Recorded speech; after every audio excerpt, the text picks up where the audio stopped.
I love you, mommy.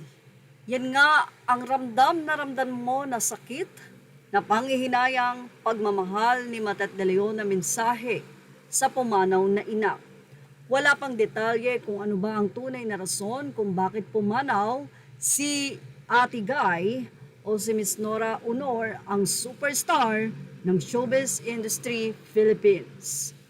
Marami ang ngayon ay nagbibigay ng kanilang mensahe at inaalala ang superstar. Sa katunayan, ilang mga nakatrabaho ni Nora ay nagbigay ng mga mensahe para sa kanya. Spotted na rin si Matet de Leon sa pagpunta sa labi kung saan nandoon ang kanyang ina para sa final view ng remain ng kanyang ina. Ilan sa nagbigay ng mensahe para sa superstar ay si Robin Padilla, na tanging superstar ang inilagay sa kanyang Facebook page. Si Caroline Sanchez ay inalala rin ng superstar. Anya, I am fortunate to have had a chance to interview the legend Nora Honor years ago. Hers is a life story unmatched. As more recent years pass, even her publicized inner and physical pains and struggles failed to dim the glory of the original superstar. Only the magnificence of her talent remained. One and only, thank you, Ate Gay. Ilang netizen naman ang nagbigay ng kanilang saloobin at anila noong buhay si Ate Guy. Mga ibang aktor, aktres di ignore her or hindi pinapansin. Ngayon iiyak sila, mga plastic, RIP Ate Guy. Samantala, hindi naman natin alam kung sinong anak ang tinutukoy ng isang netizen at sinabi niya ngayon mahal niyo ang nanay Nora kasi wala na, pero nung nabubuhay pa, ano ang ginagawa niyo sa kanya? Pinaalala pa ng netizen ang di umano'y pagpapa-interview at tampuhan nila Matet at Nora.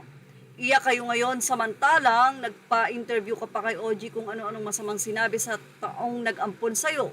Say pa ng isang netizen, wala kang utang na loob. Ang isa ay sinabi pang wag na nga daw ibalik ang nakaraan. Say naman ng isa, Matet, sana maalala mo yung nagpa-interview ka kay OG, mga hindi magaganda ang sinasabi mo, sana naisip mo na matanda na si Ate Guy, sana wag kang plastic para umiyak. Ang ilan naman ay nagbigay ng saloobin ng pagkalungkot, nakakalungkot ang pagpanaw ni Ate Guy, pero hanggang dyan na lang talaga siya. Mission accomplished siya, may she rest in peace, I'm one of the million fans that love her most. Say ng isa, OMG, brilliant actress and national artist. She touched generations with her unmatched talent, grace, and passion for the craft. Her voice, presence, and artistry shape a legacy that will never fade. Rest in peace with our Savior and Creator, Lord Jesus Christ. Sobrang lungkot naman para kina Janine Morlat at Gian mga nangyari ito. Be strong and deeply condolence sa paborito kong artista, Miss Nora Honor. Say pa ng isang netizen, nakakaiyak naman, wala na ang ating the only superstar. Nora Honor nagtapos ng kanyang high school sa Centro Escolar University, resting peace in heaven. Well, tulad nga ng nakasanayan, kapag ka nawala ang isang tao, doon bubuhos ang emosyon, doon marirealize ang lahat, pero nung nabubuhay pa, ay hindi nga ito naipakita.